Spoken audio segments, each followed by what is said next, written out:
नमस्कार. मी वंदना सलवदे वाघमारे, समुपदेशिका तथा शिक्षिका. शुभम भवतु, सुप्रभात. आजचा सुविचार आहे, आपण कधीच स्वतःच्या कर्तव्याला, स्वतःच्या कामाला छोटं समजायचं नाही. आपलं जे काम आहे, आपलं जे ध्येय आहे, ते जे ठरवलेलं आहे, त्याला कधी कमी लेखायचं नाही. कारण बघा, घर कितीही मोठं असेल तर त्या घराच्या तुलनेने दरवाजा लहान असतो. दरवाजा कितीही मोठा असेल तर त्या दरवाजाला बंद करणारं कुलूप जे आहे ते लहान असतं.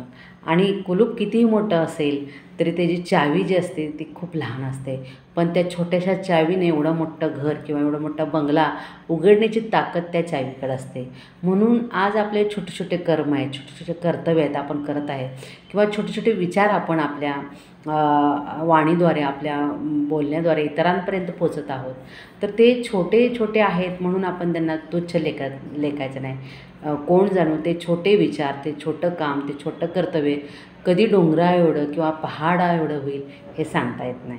म्हणून फक्त आपल्या कामामध्ये, आपल्या विचारामध्ये, आपल्या कृतीमध्ये सातत्य ठेवलं तर यश नक्कीच किंवा ध्येय नक्कीच आपल्या हातात असतं. धन्यवाद.